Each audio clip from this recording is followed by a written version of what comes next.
Halo semuanya, selamat datang kembali di channel YouTube Pak Kecuali. Nah, Bapak Ibu, apa kabar semuanya? Pada hari ini saya akan memberikan contoh untuk jurnal pembelajaran pada modul 3, Bapak Ibu ya. Nah, di sini kita lihat pada modul 3 yaitu tentang pengantar pendidikan anak berkebutuhan khusus.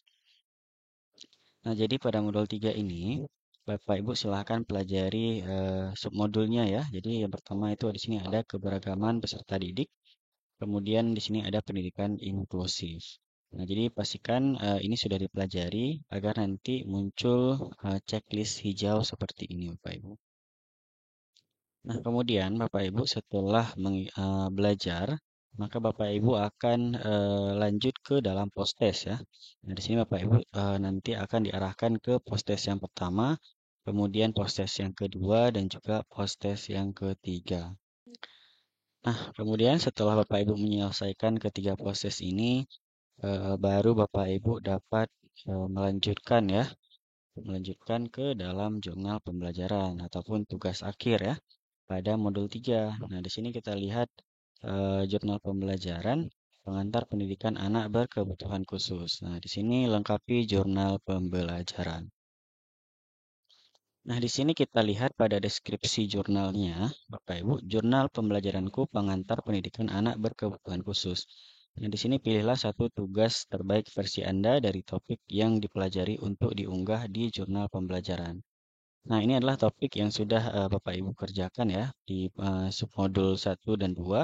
Kemudian Bapak Ibu silakan pilih untuk dibuatkan jurnal pembelajaran untuk tugas akhirnya yang versi terbaik. Di sini untuk ketentuannya, ketentuan mengunggah jurnal pembelajaran. Nah, di sini yang pertama menyertakan dokumen tugas terbaik yang dipilih ya. Jadi yang terbaik ya Bapak Ibu. Jadi setiap orang memiliki versi terbaiknya masing-masing. Kemudian di sini menyertakan umpan balik dari rekan sejawat ataupun dari mitra ya yang terlibat. Misal di sini peserta didik, kemudian guru dan mitra lainnya. Kemudian di sini dokumen digabung dalam satu file. Jadi digabung dalam satu file ya, tidak dipisah-pisah. Karena nanti yang diupload hanyalah satu file saja.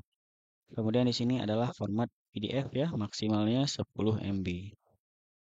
Jadi jika lebih dari 10 MB silakan dikompres terlebih dahulu. Nah, di sini kita baca lagi, tugas terbaik versi Anda bisa berarti Anda lebih yakin atau puas dengan tugas tersebut. Kemudian di sini Anda lebih senang dengan topik tugas tersebut. Kemudian Anda lebih bisa memaknai tugas tersebut. Nah, di sini dalam pembuatan jurnal tidak ada benar atau salah ya Bapak Ibu ya. Jadi setiap orang memiliki versi terbaiknya masing-masing ya. Seperti anak juga, anak itu semua anak istimewa. Jadi tidak ada eh, yang berbeda ya. Jadi anak semua itu sama. Kemudian di sini selama itu tugas terbaik versi Anda. Nah, jadi misal Bapak Ibu melihat punya rekan sejawat Bapak Ibu yang mengikuti PPG, kenapa berbeda? Nah, setiap orang itu punya variasi dan juga kreasi masing-masing ya dalam membuat jurnal. Nah, kemudian Bapak Ibu silahkan klik di sini ya, pilih jurnal ini.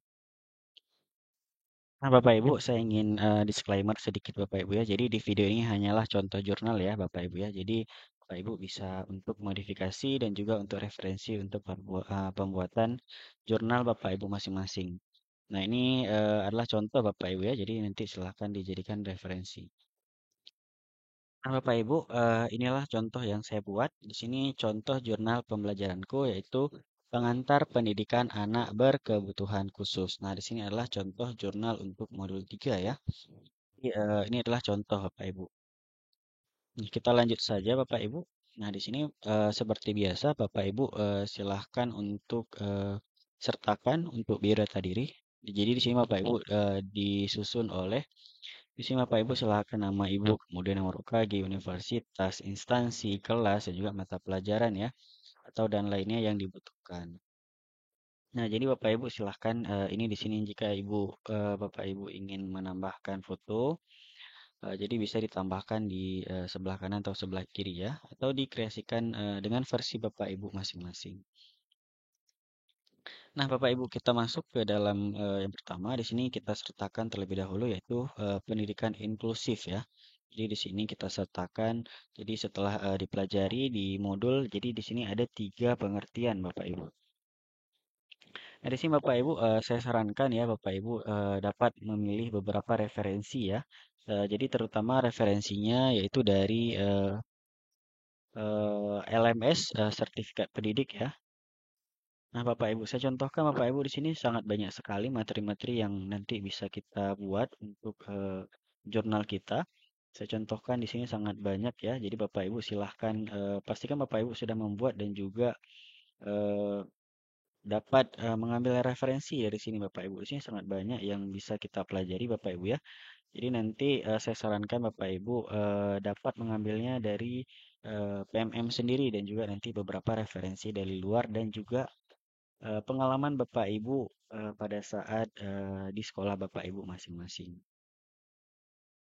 Nah, kemudian di sini ada pengertian tentang USKO, suatu pendekatan pendidikan yang diarahkan untuk memastikan bahwa semua anak termasuk mereka yang memiliki kebutuhan khusus menerima pendidikan yang relevan, bermakna, dan bermutu di sekolah setempat. Nah, ini mencakup pendekatan ramah anak, lingkungan belajar yang inklusif ya. Jadi ramah dengan anak ya, serta perubahan dalam kebijakan praktik pendidikan.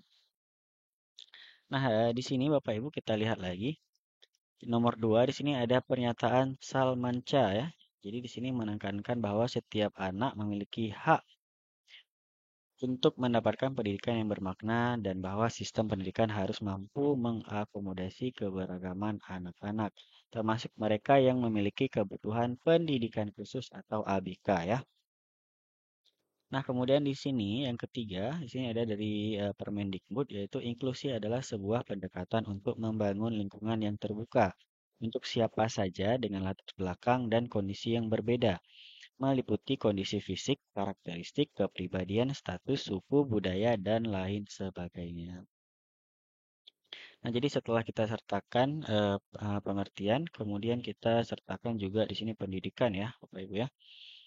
Jadi tujuan pendidikan untuk pelajaran inklusif di sini memberikan kesempatan yang seluas-luasnya kepada semua peserta didik tanpa memandang perbedaan suku, ras, agama, golongan, status sosial, dan ekonomi. Nah, kondisi kelainan fisik, emosional, mental, dan juga intelektual, serta bakat istimewa untuk memperoleh pendidikan yang bermutu sesuai dengan kebutuhan dan kemampuannya. Nah, di sini kita lihat mewujudkan penyelenggaraan pendidikan yang menghargai keanekaragaman dan tidak diskriminatif bagi semua peserta didik. Nah, ini untuk anak ABK tidak dikucilkan ya, jadi harus ramah anak ya. Nah, kemudian kita lihat lagi di sini ada prinsip pendidikan inklusif. Nah, yang pertama di sini ada hak untuk belajar, kemudian keberagaman sebagai ketentuan, kemudian di sini ada keterbukaan dan akses, kemudian ada pendekatan individual, partisipasi dan kolaborasi, penghapusan diskriminasi, pemahaman dan keterlibatan masyarakat, evaluasi dan peningkatan berkelanjutan. Nah, kita lihat lagi di sini ada sistem dukungan pembelajaran PBK di sekolah ya. Nah, di sini ada pertama peran masyarakat, kemudian peran pemerintah, peran orang tua, peran satuan pendidikan, kepala satuan pendidikan, guru, pembimbing khusus umum, dan juga teman sebaya. Nah, di sini ada miskonsepsi ya tentang mengenal anak ABK di sekolah ya. Jadi yang pertama di sini ada miskonsepsinya yaitu peserta didik berkebutuhan khusus harus mengikuti pembelajaran seperti teman-temannya. Nah, jadi dengan layanan inklusif membuka kesempatan peserta didik belajar secara efektif dan merasa dihargai sebagai individu yang unik bagi PDBK yang bersekolah di umum dan memberikan kesempatan belajar yang sama dengan memberikan layanan yang sesuai dengan kebutuhannya. Nah, jadi ini tidak dibeda-bedakan ya. Dan juga di sini pembelajaran yang sesuai dengan kebutuhan peserta didik tersebut. Nah, kemudian ada juga di sini miskonsepsi yang kedua, yaitu guru harus menyembuhkan penyandang disabilitas. Nah, di sini anak disabilitas bukan seperti anak yang mengidap penyakit di mana suatu saat akan sembuh ya. Jadi sesuai dengan Undang-Undang Nomor 8 Tahun 2016 bahwa penyandang disabilitas adalah setiap orang yang mengalami keterbatasan fisik, intelektual, mental, atau sensorik dalam jangka waktu yang dalam berinteraksi dengan lingkungan dan dapat mengalami hambatan dan kesulitan untuk berpartisipasi secara penuh dan efektif dengan warga negara lainnya berdasarkan kesamaan hak. Jadi, peran guru adalah mengupayakan layanan pendidikan sesuai dengan kebutuhan peserta didik. Nah, jadi anak-anak ABK ini bukan anak-anak yang mengidap penyakit ya. Nah, jadi ini juga sudah diatur dalam undang-undang, Bapak Ibu. Jadi seorang guru di sini harus untuk memberikan pembelajaran yang sesuai dengan kebutuhan peserta didiknya masing-masing. Nah, kemudian kita lihat lagi untuk miskonsepsi yang ketiga, peserta didik berkebutuhan khusus tidak bisa sukses setelah lulus sekolah. Nah, ini miskonsepsi Bapak Ibu ya. Jadi, kesuksesan peserta didik berkebutuhan khusus dipengaruhi oleh kerjasama antar sekolah ya, yaitu guru Bapak Ibu. Kemudian di sini keluarga peserta didik yang berkebutuhan khusus, orang tua dan masyarakat jadi sinergi yang baik antar pusat pendidikan, sekolah, keluarga, dan masyarakat menentukan keberhasilan peserta didik. Nah, jadi di sini ada tiga pihak ya yang harus saling berkolaborasi dan juga bersinergi Bapak Ibu. Di sini ada dari pihak sekolah, yaitu guru, kepala sekolah, dan juga di sini ada keluarganya, orang tua dan juga masyarakat. Nah, ini yang akan nanti menentukan ya keberhasilan dari peserta didik tersebut. Nah, kemudian miskonsepsi yang keempat, guru dapat memutuskan hasil diagnosis murid ya, maupun peserta didik. Nah, di sini pelabelan pada anak bagaikan dua sisi mata koin ya. Jika benar, bisa segera membantu untuk mengembangkan potensi yang dimilikinya, tapi jika salah akan berdampak pada peserta didik.